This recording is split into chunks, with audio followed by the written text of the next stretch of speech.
Hello and welcome to Lakeside Drive, the Australian opinion on Formula One. My name is Freya Brolsma, and in this episode, we will be delving into the Discord depths for our favourite comments. We will go through a tasty team-by-team analysis and hear the frivolous fantasy team names and standings. To help me do all of that, I'm joined by two sleep-deprived co-hosts. James Baldwin, welcome. Hello, mate. And Thomas J. Camp. Campy, just how much motorsport did you consume this weekend?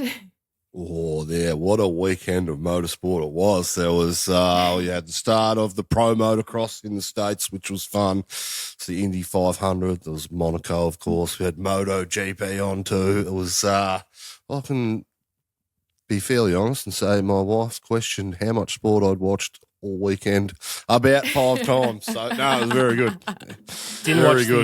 Didn't watch Formula E, Campy, as well, in the fake Triple Crown for McLaren. Triple Crown failure for McLaren this weekend.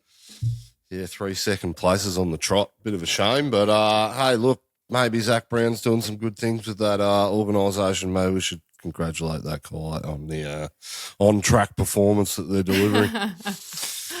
Maybe. Very good. Glad to hear that you were soaking it all in. It was a fantastic weekend for motorsport.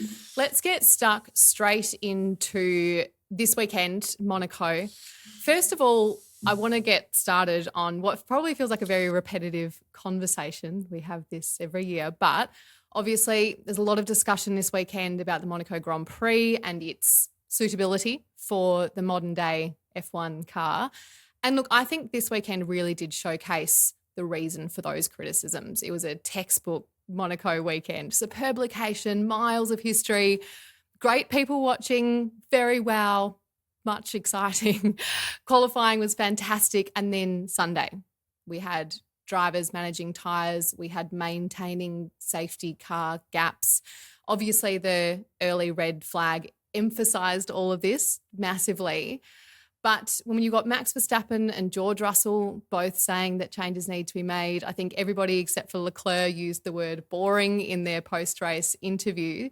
My question for you both, first of all, top line emotional reaction to the Monaco Grand Prix, and does it still have a place in Formula One? Campy, let's start with you. Oh, yeah, I don't think it's going anywhere, so it's not going to change.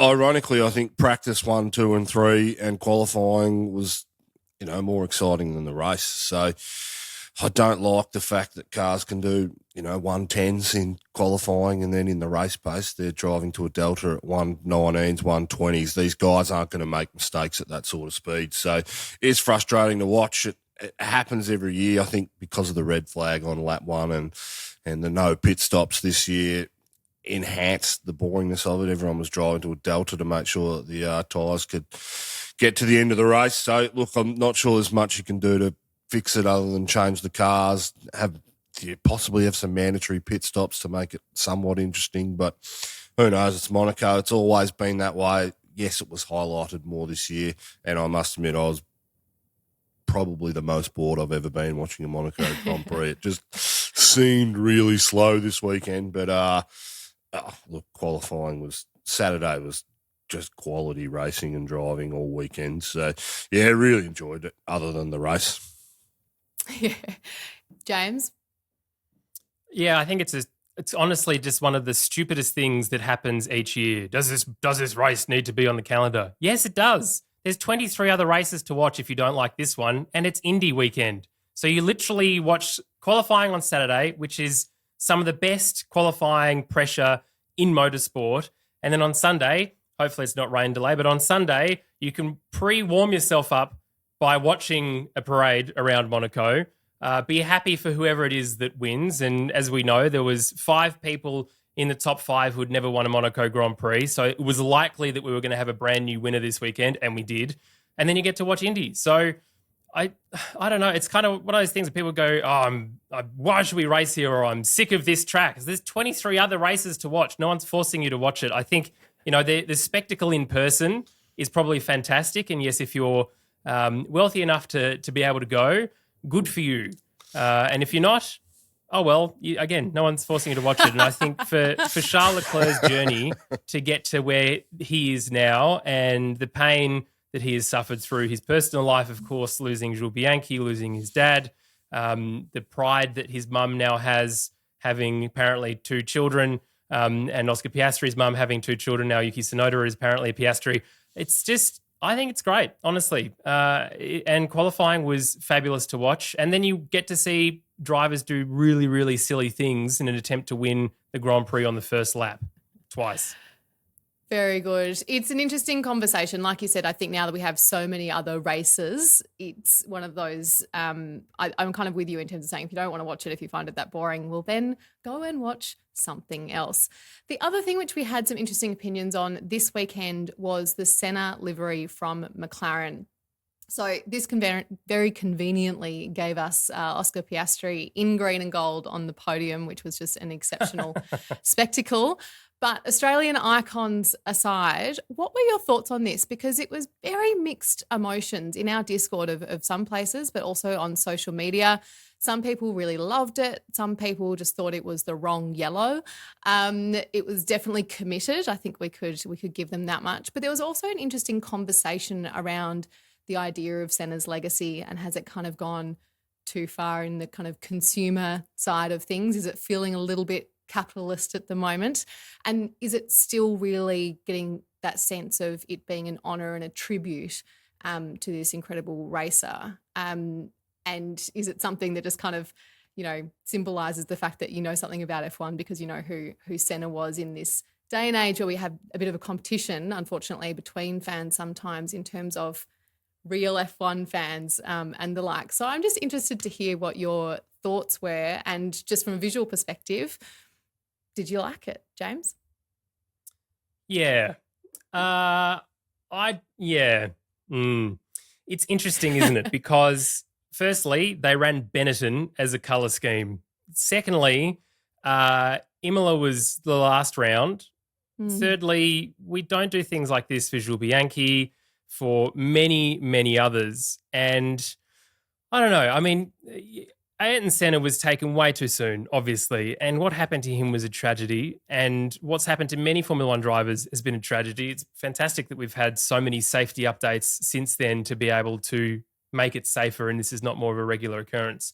I thought it looked great, to be honest. Again, Benetton, though, not, Brazilian colours, but it looked like green and gold, so I was like, cool, well, we've got, here comes the Oscar Piastri in the Australian cricket team colours for a one-dayer. Or T20, and that's what he looked like up on the podium. Yeah, I mean, look, each their own, right? McLaren have the right to do that because he drove for them, but I mean, he also drove for plenty of other teams as well, and they haven't yet done anything like that. So is it commercial to be able to sell something more? Obviously, red and white, they can't necessarily do that because it's cigarette advertising, allegedly, even though vapes technically still have nicotine in them and Views will advertise on the side of the car. I don't know.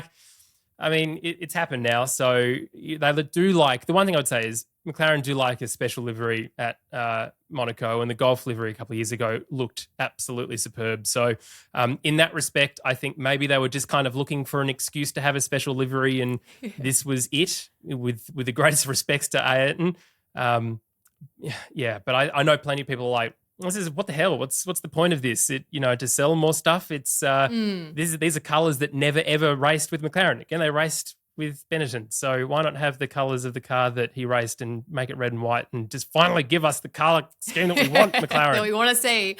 Gabby? Didn't love the livery on track as much. I saw a photo earlier in the week and I thought, oh geez, yes, they've nailed it once again in the livery factory, whatever they're doing in there. Livery factory. I know, right? It's where the livery sleep. The longer the weekend went on, probably the less I liked it. But maybe that's just because the colours, the colour scheme was fine. I liked it. As for Ayrton's legacy, look, we celebrated his life last weekend after 30 years, and do we celebrate him too much? I don't think so. As a diehard F1 fan, and what that guy accomplished and his legacy, and it's not so much that his legacy has been tainted or we're trying to make more money off it. I genuinely think he's the driver that every driver aspires to be like, and he is much loved, and I think the more they do, probably the better. He's got the foundation, the family set up. They do a lot of things over in Brazil, in their home country. So, I don't really want to comment on that stuff either. The more the merrier for me. It's a good thing. So, yeah, I think it would be interesting to see some other drivers celebrated in the same way, though. I think, obviously, like you said, there is an incredible history there in terms of what he achieved as a driver, but there's some other names that I'd love to see celebrated perhaps in a similar way. Let's take a look at our favourite place on the internet for our Discord comment of the week. James, do you want to go up first? Plenty to choose from this weekend, but Beefcake Mega gets the cake for me. They said, final review of the race. It was the worst one I've seen since I started watching, just besides Spa that time, which technically wasn't a race, I suppose. But there you go. I'm going to go to Frosport, who said, surely with Ocon and Gasly, Doohan just needs to rebrand as Jacques and still have a steer before the end of the year. That's some real Canberra humour right there. Hello, Fro. Well done, sir. Very clever. Campy, what are you going to describe for us this week? On this week of Campy describing something, actually, I've got some honourable mentions myself. I put myself in there. I didn't know what a decal was when I made a comment about what did I miss about half an hour into the race. No, I'm not. Right. There's a few honourable mentions in there. Sounded like you might be.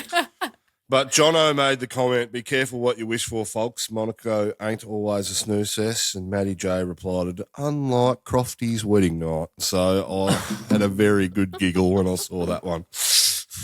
Oh, dear. Yes, we had familiar voices back again on the commentary. Thank you to everybody in our Discord for providing incredible entertainment over the course of the weekend and in between races as well. Let's take a quick break and we'll be back with our team-by-team analysis. And we are back. So starting with the team who probably had one of the most kind of wishing they could start again weekends is HAAS at the back of the grid, with Hülkenberg qualifying in 12th, Magnussen 14th, but of course both of them being disqualified, and then both of them DNFing because of that lap one incident. Hülkenberg absolutely gutted and playing Switzerland on this one in terms of being able to see both sides of the racing incident, I suppose. Magnussen obviously very much defending his move and expecting more room to be left from Checo. James, what was your perspective on this accident, and did you expect more investigation? Firstly, I don't think Hülkenberg was Switzerland. On Sky Deutschland, he was like, these guys are idiots. Sorry, Deutschland. Okay, fine then. But he was insulting both of them. That's okay.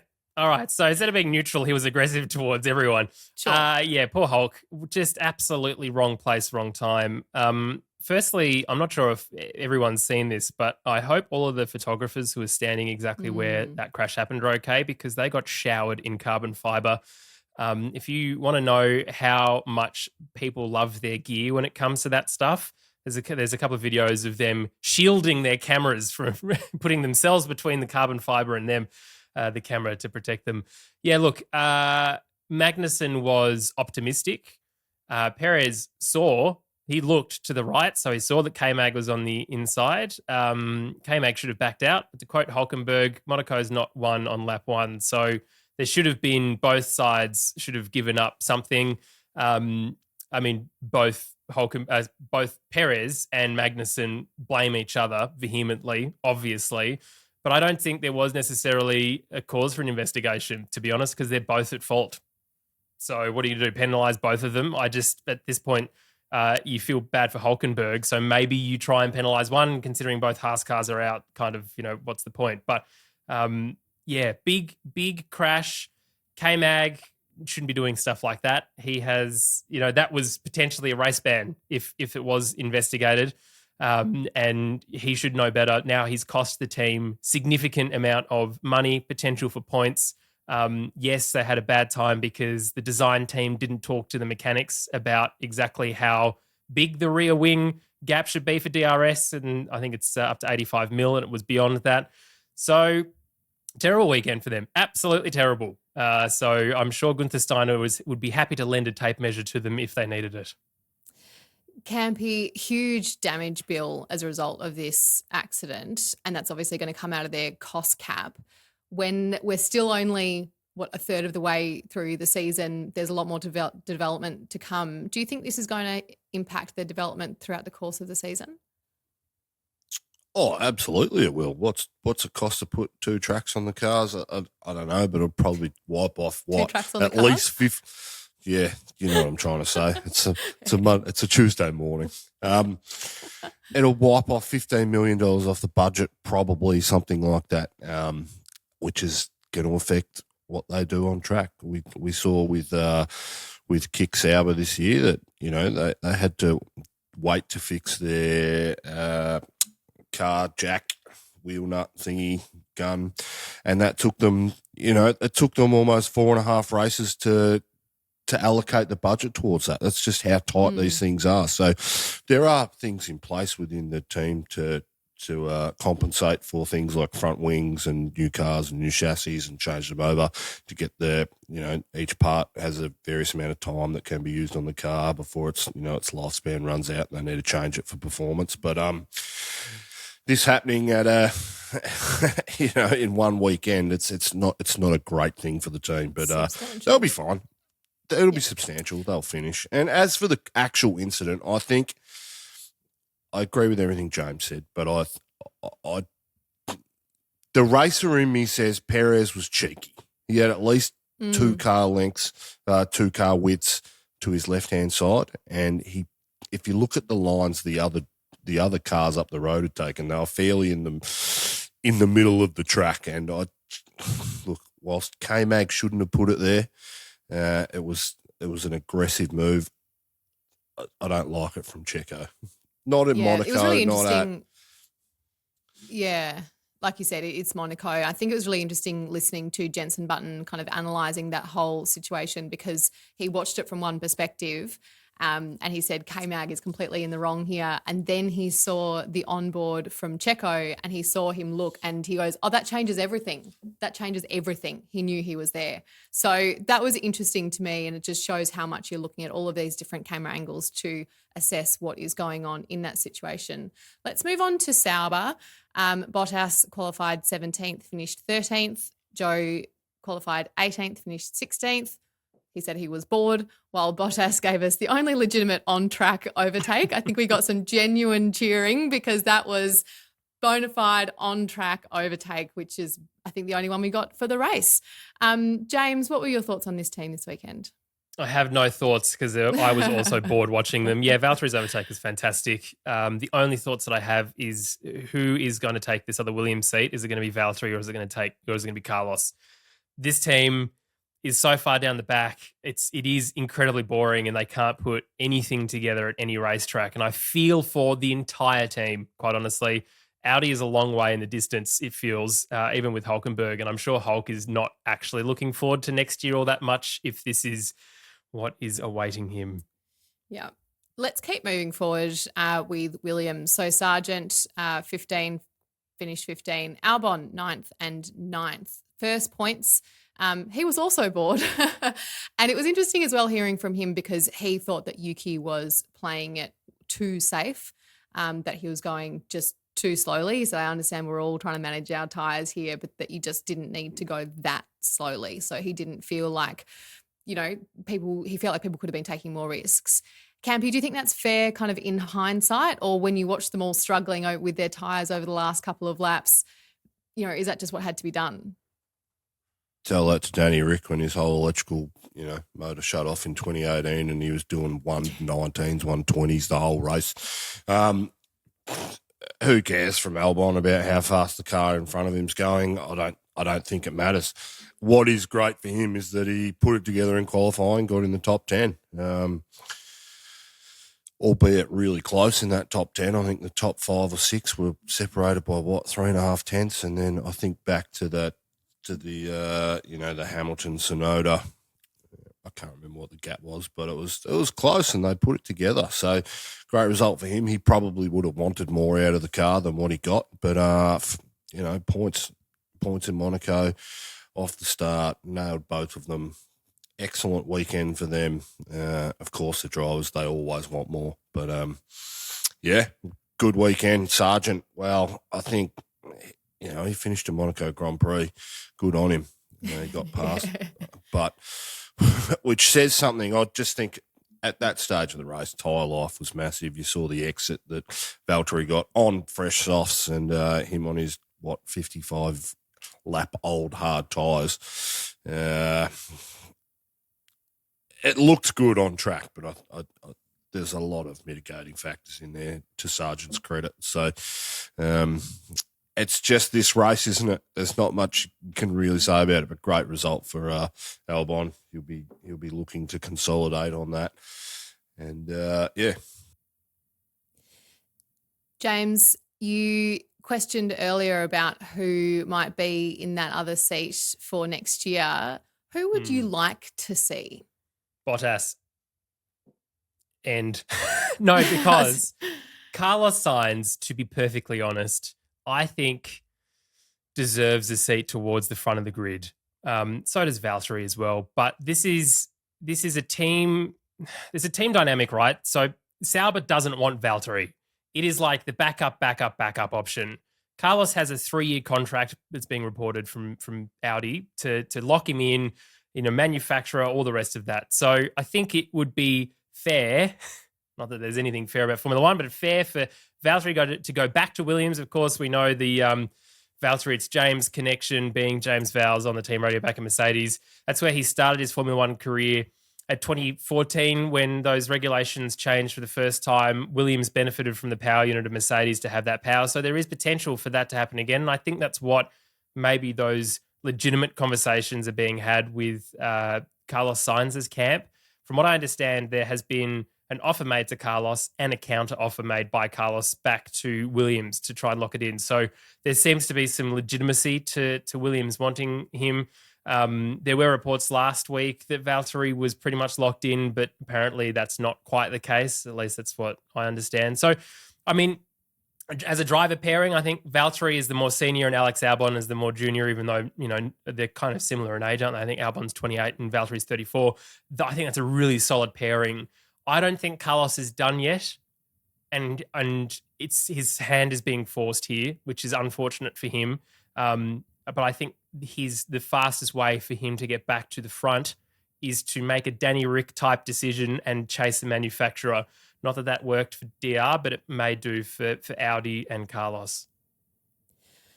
Of course, the other place that technically we don't know who is driving there next year, although I think we all know because it's, the father and son dynamic, is Aston Martin, who we'll chat about next. So Stroll 13th and then 14th qualifying and finishing place, Alonso 14th and 11th.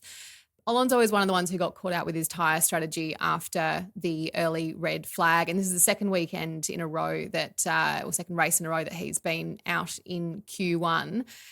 He was then playing the team game, managing the pace in order to build a gap for Stroll to pit without losing a position. There's some other drivers who could learn a lesson or two from Nando in his team role. It's not the first time we've seen this from him when he's not in a position necessarily to get maximum points in order to help out his teammate. James, do you think one of the conditions they would have basically set for him when it comes to his driving at Aston Martin? Wow, yeah, what a thought. I mean, they had a shocking weekend. This was one of 3 teams who walked away with no points, which is ridiculous when you consider where they are in the Constructors' Championship at the moment. This is not what Nando wanted. I mean, he could have won this race last year if their strategy was on point and they pitted early for wet. So it's, it's a shame. I don't think Fernando would agree to anything like that. And I don't think they would agree, they would make him do anything. But this is the man who said that Lance Stroll is a potential future world champion. So blink twice if you need help, Fernando. Campy, what are your thoughts on their team and where they're at the moment? Well, he made that comment because he just wanted a few extra zeros on his contract, I believe. And look, Fernando's done 3,500 races in F1 now. So he knows how this race is going to play out, and anything he could do to help his teammate was a good thing, albeit in vain because he got a puncher, and I'm not sure where he got the puncher, whether he hit a wall or hit some carbon fibre, but it didn't work out, and that's okay. I think it was frustrating for me as a Danny Rick fan to watch Alonso do what he did, but the reality is Fernando's one of the greatest drivers we've ever seen in the sport. The car is not performing the way it wanted. Think back to Imola. Geez, it was just a disaster of a weekend for Fernando Alonso. Interestingly, the commentators kept talking about how Lance Stroll has equalled the qualifying 4 apiece with Fernando this year. So there's a couple there that I think Fernando, something happened to him in qualifying in order for that to happen. But that would suggest that Stroll's got some on-track pace at times this year. So interesting. Not a great weekend for them. They'd be very, very disappointed. Yeah, and look, Lance Stroll is going into his home race in our next race in Montreal, so hopefully he can find some of that pace in front of his home crowd when we head over that way. Look, last week we were talking about Alpine and we all said, we've got nothing to say about this team, and so Ocon said, hold my beer, I'll give you something to talk about. This was just classic Ocon in terms of what we saw here. Gasly qualified 10th, finished 10th. Ocon qualified 11th. Obviously wasn't able to finish according to what he dubbed an unfortunate incident. I think there is much more to it than that. Gasly has said that they had very clear instructions from the team beforehand and that those were not respected. And obviously we have heard that there will be consequences and they will be immediate, albeit behind closed doors. So it will be very intriguing to see if that does in fact kind of manifest. First Q3 of the year and point singular for Gasly, and two penalty points and a 5-place grid penalty for Ocon. James, thoughts, feelings, emotions? Ridiculous. So this is what the stewards said. It was clear to us that the collision was caused solely by the overly ambitious overtaking attempt from too far back by car 31. Yes. Ocon was therefore wholly to blame for the incident. This is it's very interesting because normally, as we talk about first lap, stewards very lenient. Not with this one, which I think is absolutely very, very well done. Yes, appropriate consequences is what Famin said, suggesting that they would be swift and significant. There's been talks with him and Jack Doohan. Apparently there's been talks with him and Mick Schumacher. So, it's interesting. But I think what I thought was really weird about Ocon is that immediately in the pen, he was sort of like, oh, no comment about it. And he hadn't reviewed the clash, so he couldn't really answer. But he didn't acknowledge that you have to take care fighting your teammate, but said mistakes are a natural consequence of pushing 120% to get into the points. And then later on social media, he was apologetic. So, I think this is what we're seeing are two drivers who are fed up with being in the team that they're in. They both want out. They honestly just don't care. That is what I'm picking up from how they behaved and how Ocon behaved. Ocon is driving to try and get himself a better drive in Formula One. That's what that showed, I think. So ridiculous, unsurprising, penalty was worthy, I believe. It's interesting if that is his goal, like you said, almost trying to show off a little bit, even in the moments that he does have, because I think that moment has done the precise opposite. He went from being a potential candidate for somebody who's looking for someone with a bit of experience to saying absolutely not, no thank you. Campy?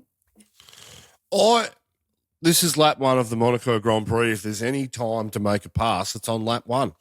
And there was a clear gap there. On your teammate? Clear After gap. you've said no, there was no Clear gap. gap. Do you need to There go to was- Specsavers? We're not even sponsored by them, Campy. He got 3/4 of his car in front of his teammate, and if it was the rear wheel, front wheel collision that caused it. So, yes, I understand that there wasn't enough room, but these guys are racers. They're paid to make overtakes. That's what they do. I don't mind it. Was it reckless? Was it a bit juvenile? Was it one of those ones yet? But I don't mind seeing that stuff on track. On your teammate, who cares? It's Gasly. Look, at least we saw some fight from the French manufacturer. You know, Gasly got a point, and Gasly's under pressure at the moment because, in my opinion, Ocon has had the better year than him. James is right. This team is Both had a crap. terrible year. They've both had a terrible year, but the number one rule in this sport is beat your teammate, and Ocon's beating him clearly.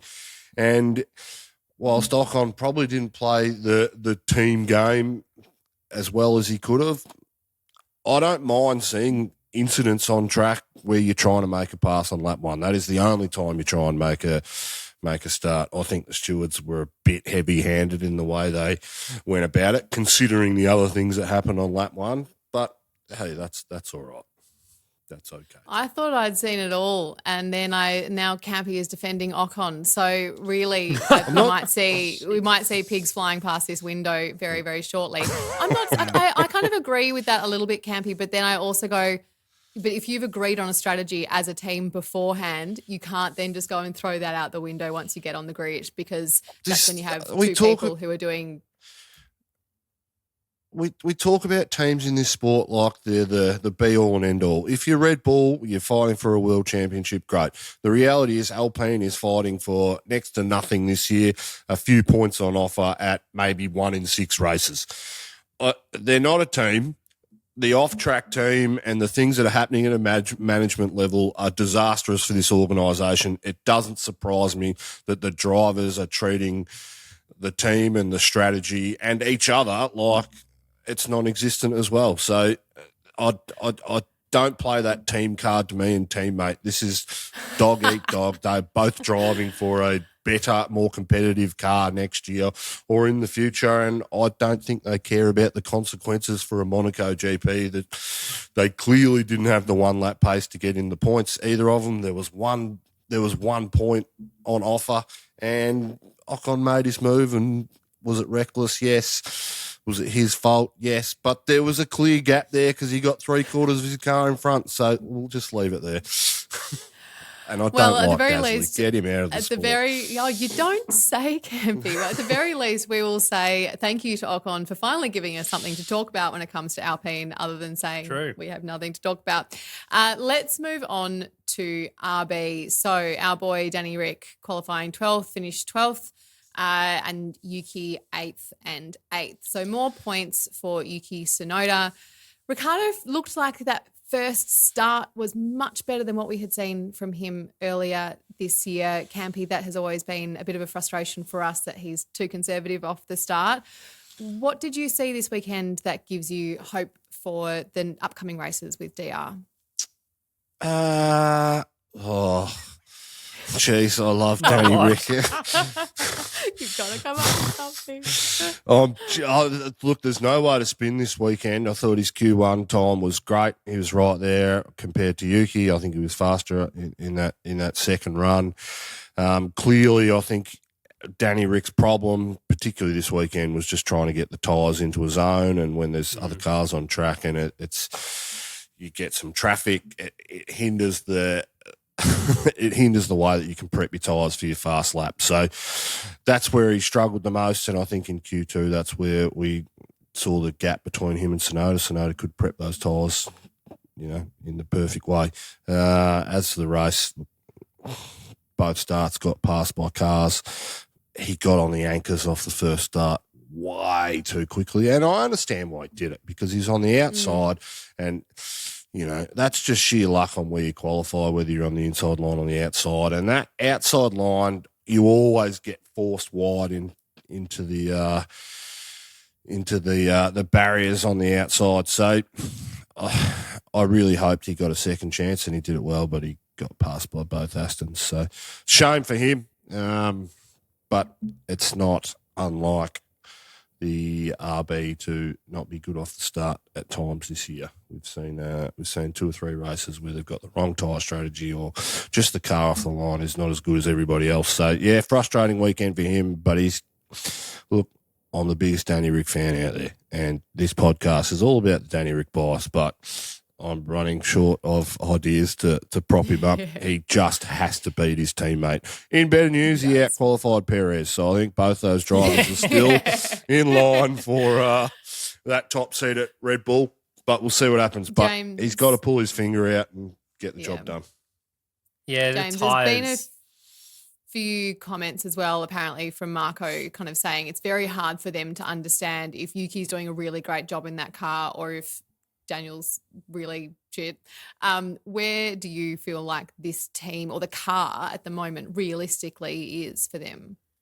Yeah, well, firstly, I'll completely ignore anything Helmut Marko says ever because anything he does say is completely irrelevant. He's a truthful, honest man, James. I don't know what you're talking about. I don't even know what he does.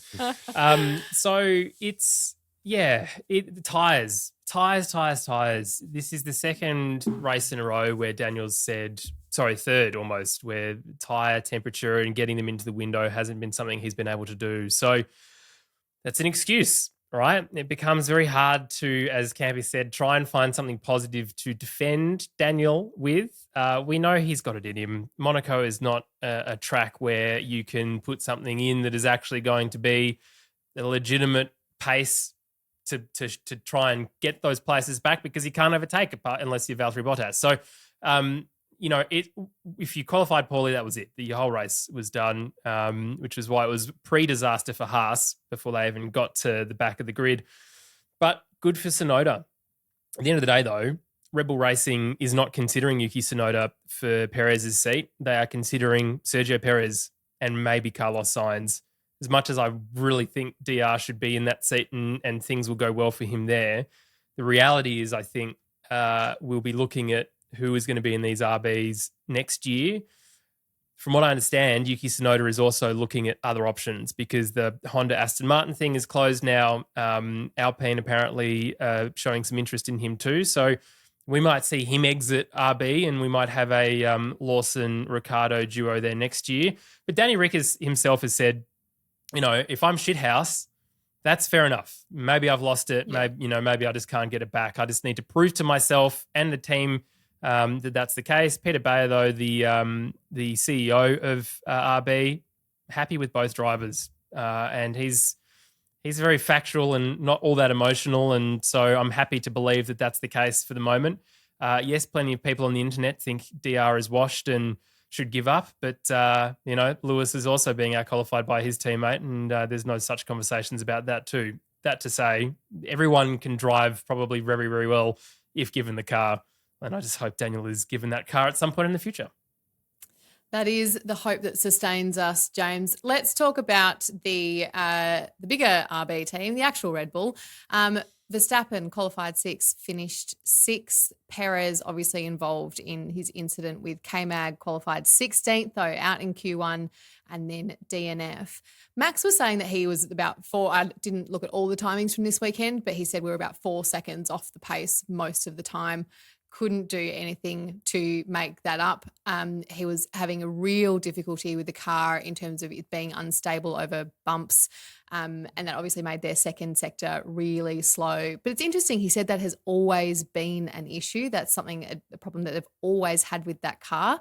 But now that other teams have made up the gap in terms of pace, that it's not being masked by their overall performance anymore, and those kind of fundamental issues are starting to have more of an impact on the results because, as we've said, the other teams are kind of catching up from a development perspective. It's pretty interesting to see Max in that position. We've gone from him responding in that really kind of just genuine excitement about winning a race when he's had to really work for it, to going almost completely despondent because he was so bored and asking for a pillow. We're getting a very different Max this weekend. What did you think of his suggestion to add 5 pit stops in order to make this race more interesting, James? I enjoyed the addition also by George to say, let's do a lap on foot, just to see how it goes. Car advantage is the term that he used, that we've had these problems since 2022. They've been masked by car advantage. And obviously, Max is a better driver than Checo because we were able to see that he qualified 6th, whereas Checo was out in Q1. So I think we're not in a drivers' championship battle just yet, although plenty of rounds left and Charles is now chasing Max. But I think we might be in for a constructors' championship battle here because with Perez not being able to perform in the way that Max is at least being able to perform, and then week on week we have either 2 Ferraris or 2 McLarens very close or on the podium with a Max Verstappen, then I think we might find some interesting thoughts around here. So yeah, it's something that they can't fix. That's the short story. This is the design of the car. They can't fix it. They've known it's been a weakness for a long time. It drives like a go-kart. The good news is there's only really Singapore this year that will be another weak point for them in a similar way, and that's why they were weak last year. If we think about, there was not really that conversation around how Carlos Sainz is able to get it. There was just, the Red Bull's not quick here. We figured it out now. And they've come out, Max has come out being frustrated and said, this is the problem. Let me be honest with you, which was a nice change. But it was good, to be honest. It's nice to see no Red Bulls near the podium. I would agree. And like you said, he was very candid in saying this is what the problem is. And we know that, and we're not going to be able to fix it. So we do know that is going to be a vulnerability that just, even if it's just a bit more exacerbated, like we said, in terms of the other teams. Campy, Perez out in Q1. What does that make you feel about his role in that team? Oh, not good. Just not good enough. There's no way that Red Bull should be out of any Q1 session to get knocked out in qualifying. We've seen it consistently. I mean, if you think this time last year, we were talking about how good Checo Perez is in street circuits. Well, that hasn't happened this year, so he's clearly out of form. He needs to do better with the machinery he's got, albeit I think Max can drive any car. It doesn't matter what the setup looks like. He's going completely 180 in a different direction to his teammate, and he'll still pull a time out. So, yeah, look, frustrating weekend for them. I will say too is, it's funny. This was Red Bull's track for the better part of a decade because of their design philosophy on the car, generates massive amount of downforce on the front end, just through the rake, the back end being tall, sitting higher than what the front end is. But now we're 3 years into this ground effect car, and you will naturally get some progression. We've only got one more year of it next year. So next year we'll generally say that the cars are a lot closer than what they were when we started.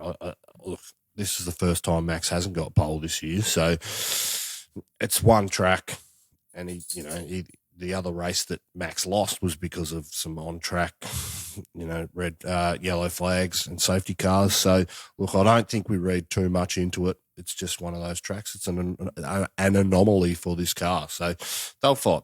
Max will dominate at Montreal in the next round. So it's just the reality where we sit in the pecking order. It's just an off weekend for them, and I don't mind it. Let's move on to Mercedes. Russell qualified 5th, finished 5th, Hamilton 7 and 7. The first thing I wanted to talk about with this team was Hamilton and his outlap debacle. Not so much in terms of Hamilton's drive and his performance, but what it says about the team. Toto Wolff has said that was a miscommunication first between us on the pit wall. We got that wrong. It should have been an outlap critical in trying to undercut. But then there was debate whether any outlap would be enough on the new tyre. So the message that he got at best was confusing, but probably wrong.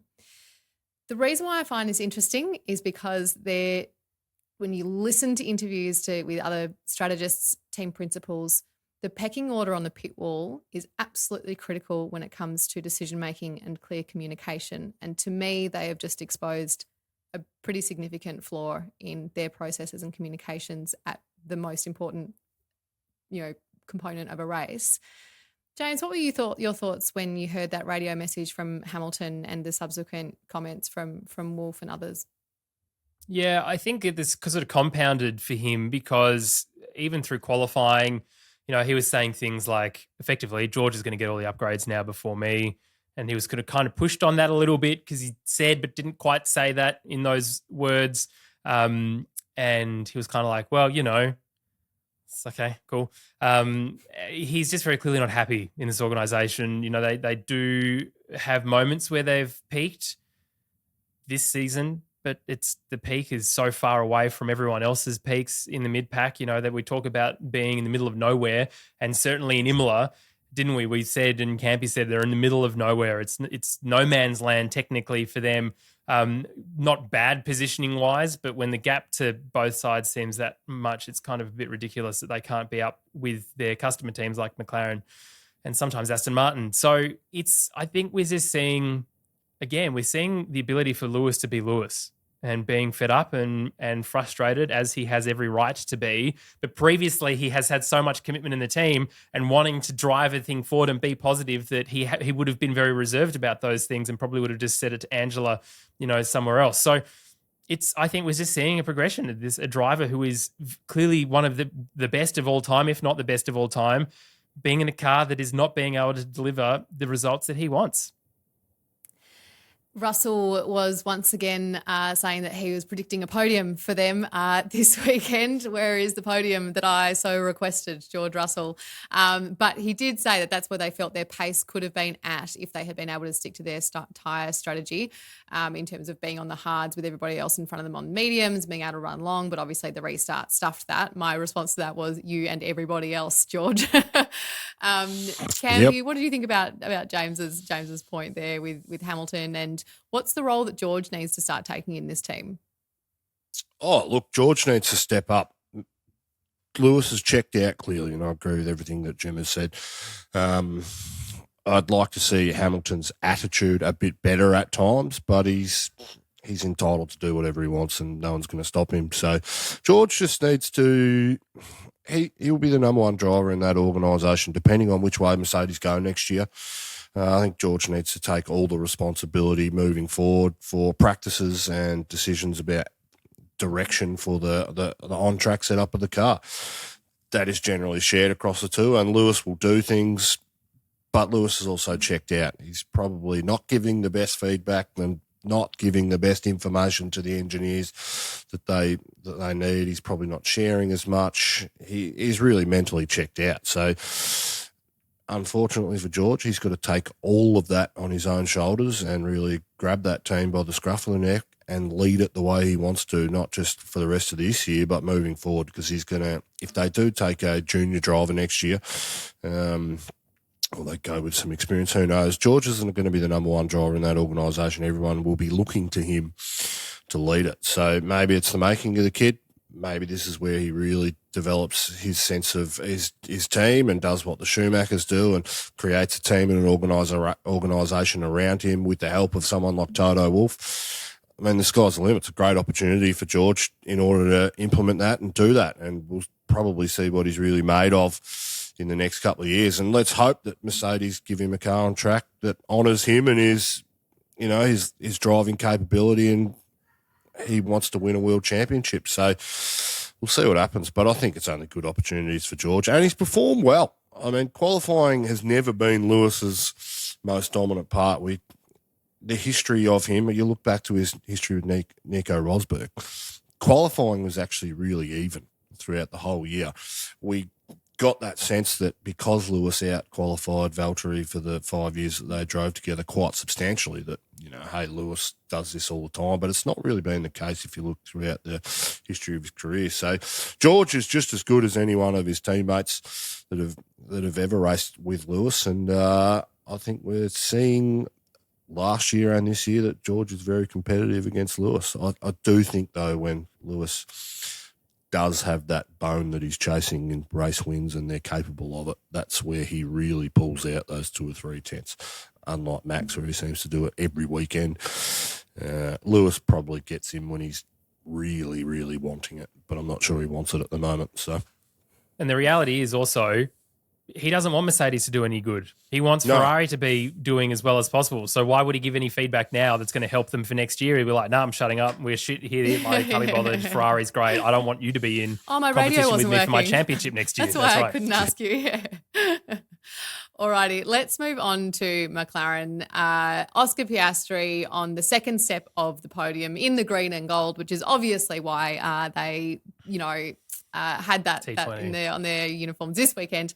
Fantastic to see him up there. He had pace all weekend. Finally have a result to go what feels like this kind of performance that's just there. It's so close you can smell it. And he was getting very comfortable in kind of fourth position or so. And so it was fantastic to actually see this one materialise into a podium finish.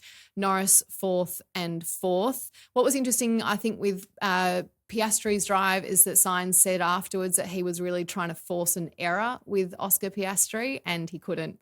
And that to me says, again, one of his absolute strengths is that level head that he has. Really interestingly, Piastri has actually done work in the past with Australian sports psychologist who practices in high performance mindfulness, which is something which, we use in our work all the time. And that's just an interesting anecdote to me because it is precisely those moments that those types of mental skills become really, really important. James, what did you love most about Piastri's driving this weekend?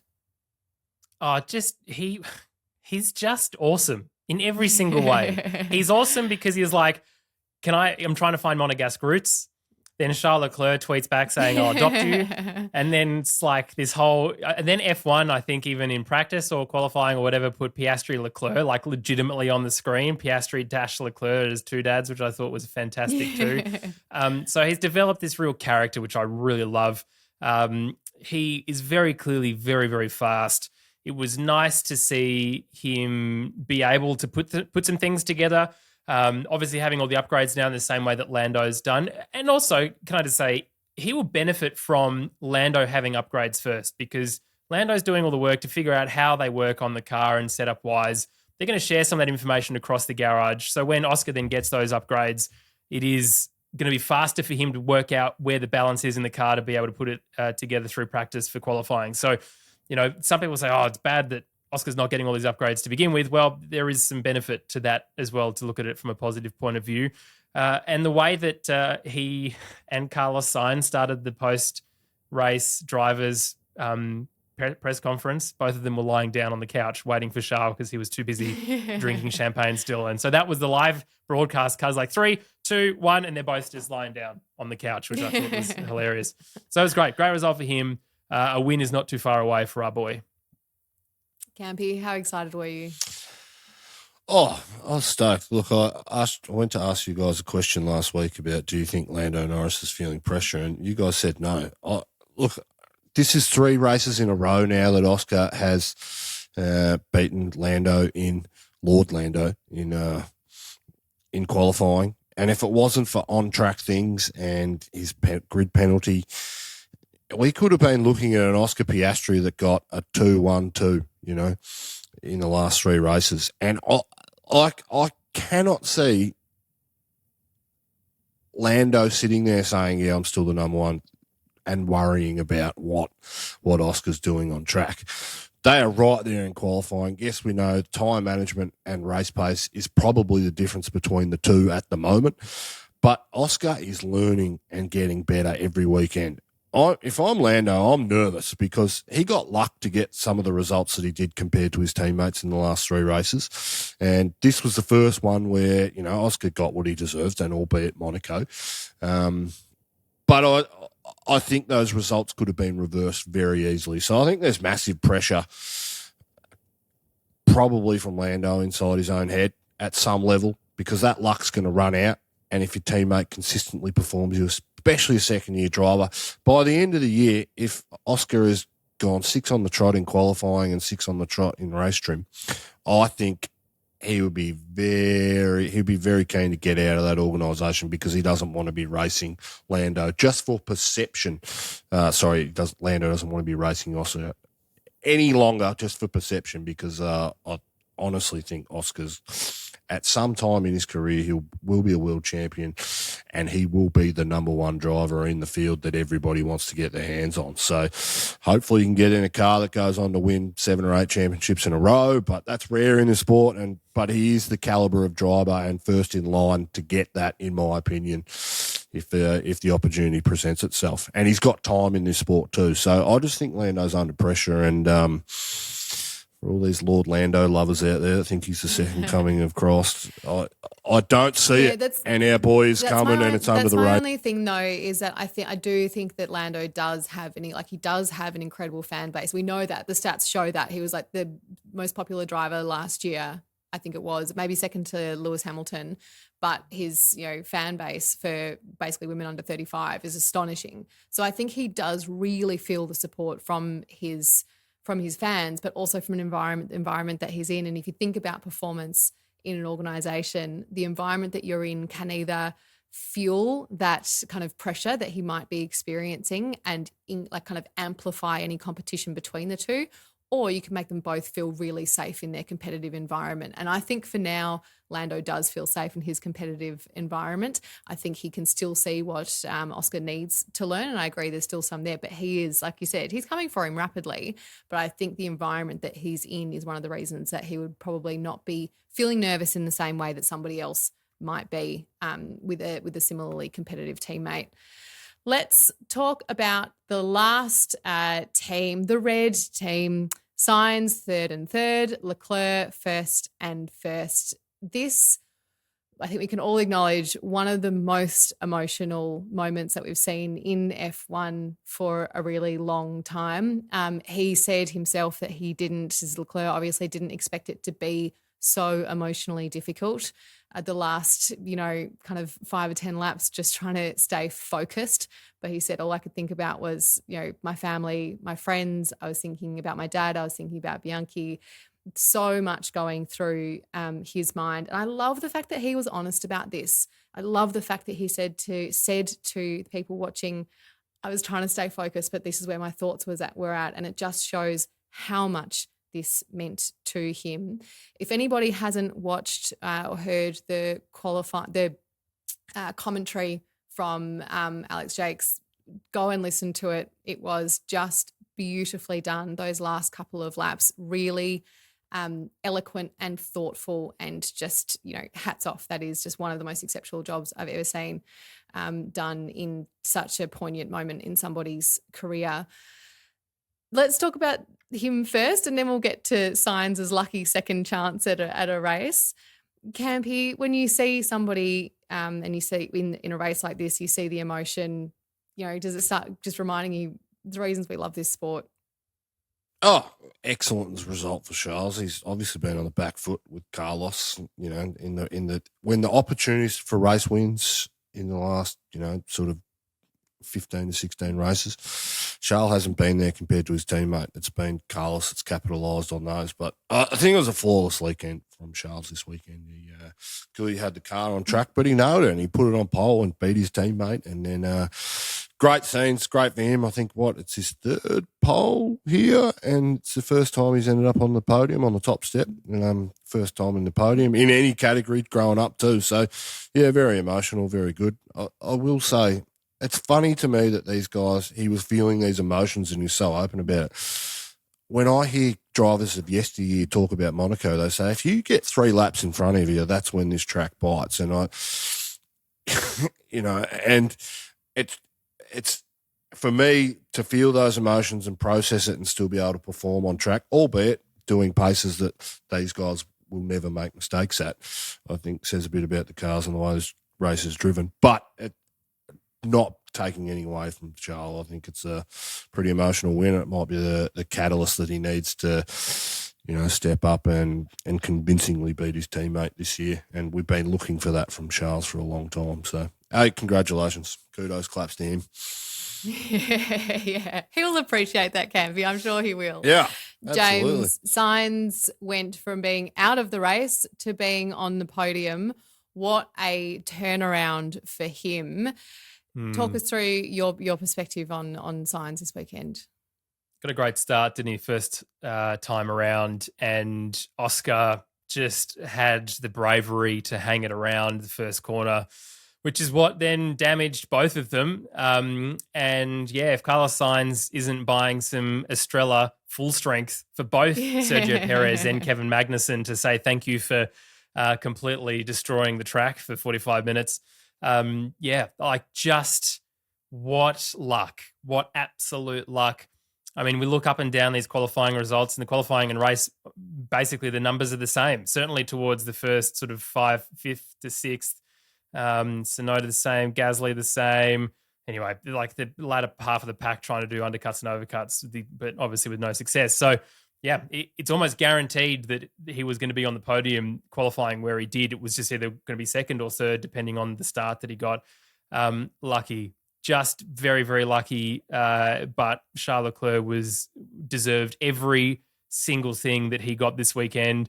I want to be Alex Jakes when I grow up because he is just beautiful. Phenomenal. The phenomenal way that he's able to call a Grand Prix. And this is also an F2. If you watched any of the F2 action this weekend too, which was very interesting, and the last race in F2 was fantastic.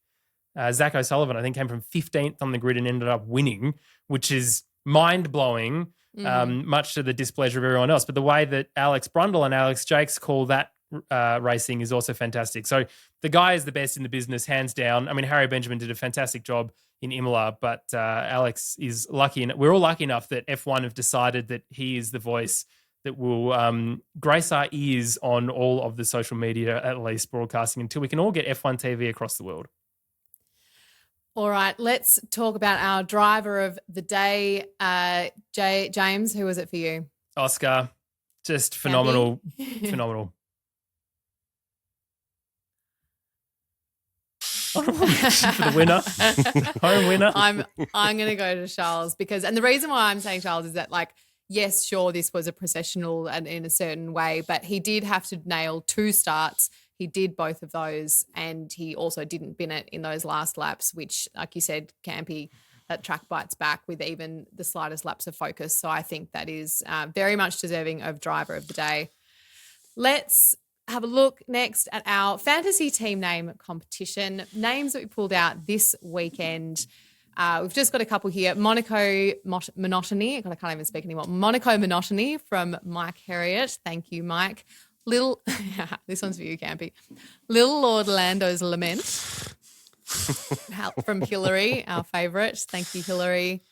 Oscar's 4th home race, Steen N. Yes, absolutely. Muppetry of the Alpinist. Paul Williams, very clever. Bring back Bernie and Harry, Jane Wiseman. Yes, absolutely, completely agree. And as far as our rankings go, something very interesting has happened. Something very interesting has happened though, James. So James, 52. I'm in 77th place. Campy, just want to check, does 85, is that before or after 77? That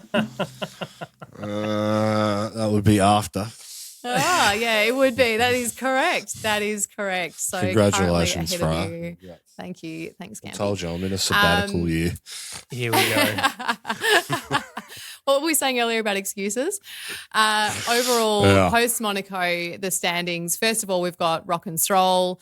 Second of all, we've got Late Shaking. And third is Bronny Team 2. So well done to Anthony, Suzanne and Bronwyn. Incredible efforts. James, do we have any callers this weekend? We do. We have a few. Let's get into it, shall we? Let's do it. We got a Hills hot take. Love that, meme. Love that. There probably will be a Hills hot take. Love that. G'day, James Freya and Beanie Lord. I thought the race was pretty good, to be honest. A lot of people have been saying this is about Imola, by the way. Boring. John O'Wee was late. I thought the pack as a whole was pretty tightly put together. You know, there was that 24 seconds out to Mercedes. You know, still a few issues there, but Red Bull, Ferrari, McLaren.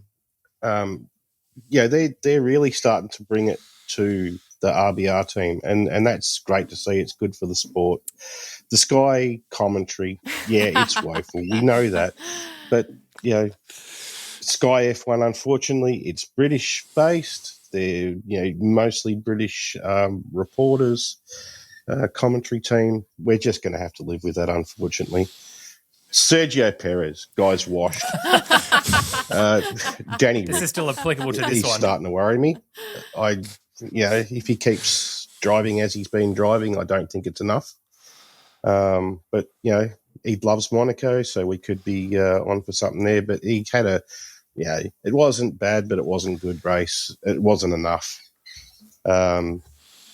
Lord Lando looked we give him heaps of stick, but he's racing well. But he's definitely got the run of luck at the moment as compared to Oscar, who I think is driving as well, if not better than Lando at the moment. The Ferrari team, they're sort of fallen off a bit. I don't know what's going on there. This is great, isn't it, in the retrospect? context of this definitely race. McLaren seem to have it over those Sorry, guys at the Jono. moment. But Ferrari's it washed. pretty much finished as it started. Ferrari's washed. And, that's not a bad thing. I think the sport's in good hands. Bring on Monaco. Yes, I sold you down the river there, Jono. But all of those points I think were fantastic for there. Let's go to Ian next. I think this is also post Imola too. Hey guys, I've already this is forgotten what happened Cargon Diaz here with his trashy hot takes and here to pick up Campy's bin. So with the drivers market the way it is, this is pre-Monaco. I'm going to say Sarge is going to get the boot on the summer break. And Kimi Antonelli is going to take his spot pending his super license with the FIA. I'm also going to put Bottas next to him for next season. I think that Joe is going to move to HAAS to pair Ollie Behrman. Oy. Yep, could say that. Is that the end? Is that it, Jim? Yeah. It's still playing. Oh. I think something may have happened in the upload. Well, let's thank you. Thank you for taking out the trash. I'm sure we'll. Oh, you're back. Just went through a tunnel. Yeah, I'll stop there, Ian, because we missed a whole bunch of that. Yeah, driving the mighty Campy chariot through a tunnel. Yes, let's see who else have we got here. Well, there's a Hills hot take. I think upcoming. Here we go. Let's see. Hopefully, it uploaded properly this beautiful time. voice. Sorry, Ian. That's have you met Hills, Fro? Okay, Hillary from the No. US. Hills hot take. There it is. Round 4, I guess. G'day, Hillary. Since all 3 were played on the last podcast, but I think for Monaco, one, Charles should definitely adopt Oscar, and then we get dual citizenship there for him, which I think would be great because Leo Leclerc seems like he'd be a great older brother. But then too, that's a Datsun, by the way. It'd be good for tax Yes, purposes I too. really hope You're good friends with Daniel Bonnie. can once again run those streets, but I feel like they're just testing too many parts out on his car and just letting Yuki be himself in things they know that work because they've already tested it on Daniel's car. Mostly because they're afraid of Yuki's radio commentary. And they're not getting as much airtime on the world feed broadcast anymore because Yuki just has the mouth of a sailor, which I respect so wholeheartedly. But the Brits are bothered by it because it's not polite. And then I think also for Monaco, let's just hope Charles can finish the race and the curse of Monaco doesn't get him once again. Well, that's certainly because happened. that would just Very be good. too much. It would just be too much, too many times. I agree. It would be too Mm. much. Thankfully, you. that didn't happen. Yeah, that's right. This is great. Retrospective Yeah, radio loving called-ins. Nicholas has called in twice.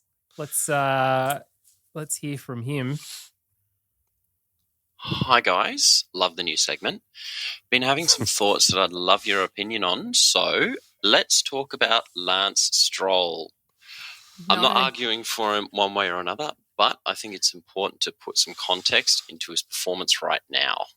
So he came into F1 off the back of his dad's funding, but also had a very promising junior career, as we've been told so many times.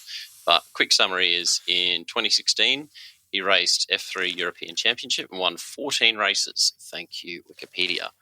Then in 2017, was promoted into F1 in Williams and became the second youngest podium finisher in F1 history at Baku that year. So, yeah, good for him. Since then, he's achieved 2 more podiums, being Monza and Sakir in 2020. But I think we need to look at his most recent teammates to understand why he's driving the way he is. He's currently alongside Alonso, and before him was Vettel. both of whom are in the GOAT conversation. When you're next to guys who can do things in the car that regular people just can't, every single weekend, it's going to play on your mind. And you're going to take bigger risks or lose focus at crucial times just trying to catch up. So all of this to say, he's probably lost the confidence he had as a teenager, fresh to the sport. We saw how he competed against Perez and occasionally genuinely outperformed him.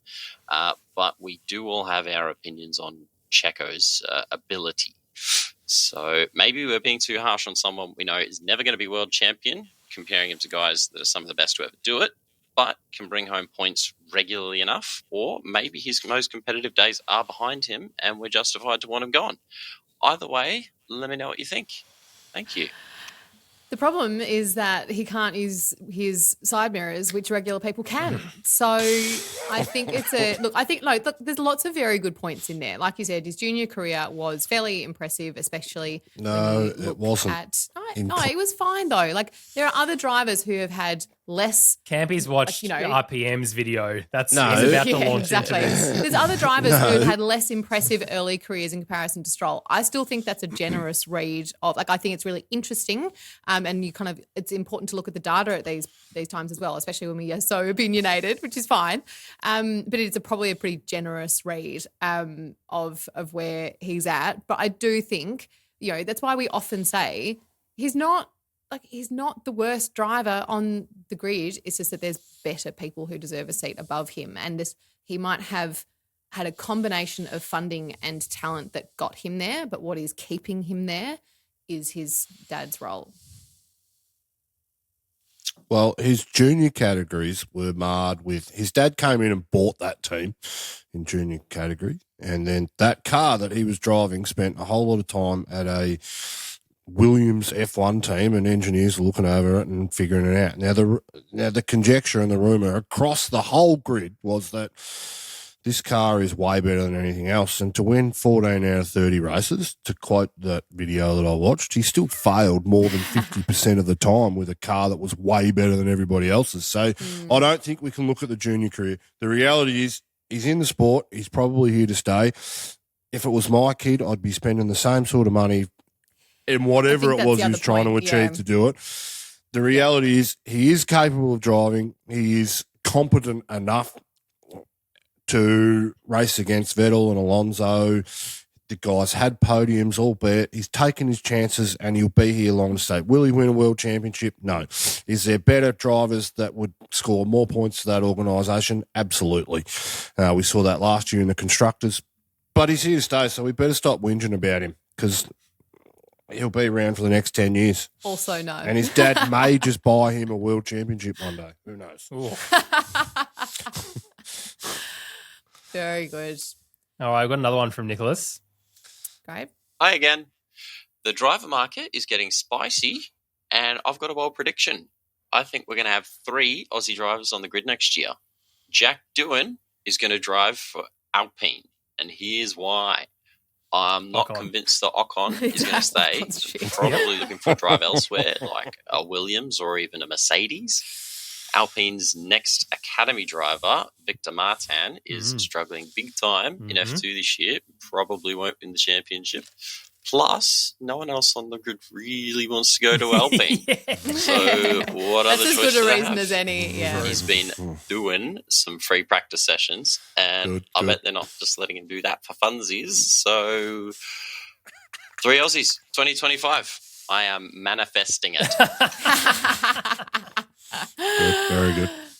Very good. I love that. Love that prediction. I think, like you said, no one else wanting to go there is as good a reason as any as why we might see him there. Just really quickly, I know we're going way longer than we usually do, but there's been lots to talk about, surprisingly enough, given that it was Monaco.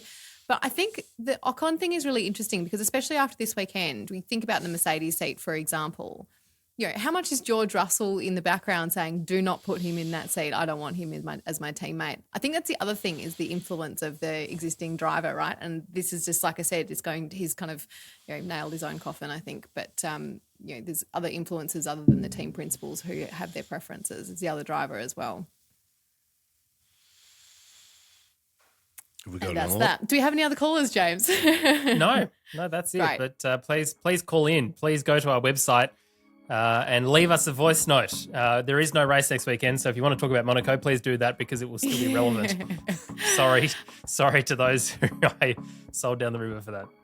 Absolutely. We love you calling in. Keep it up. We absolutely love to hear your opinions. Like you said, James, next up is Montreal. We do have a week off. But in between now and then, there's some things that you can do to support the podcast. You could go to Instagram and give us a follow. You could leave us a review on Apple Podcasts or 5 stars on Spotify. We also have YouTube, apparently TikTok, and of course our Fantasy League and Discord if you want to get more involved. They are very friendly parts of the internet where all your Aussie and DR delusional hopes and dreams are safe. You can share all of your hopes and dreams for our Aussie drivers. That's it for this weekend. Thomas J. Camp, thank you for joining us. Thank you for hosting us this morning, Freya. You did an excellent job. Thank you, Campy. James, I hope you get some sleep soon. Me too. See you next time.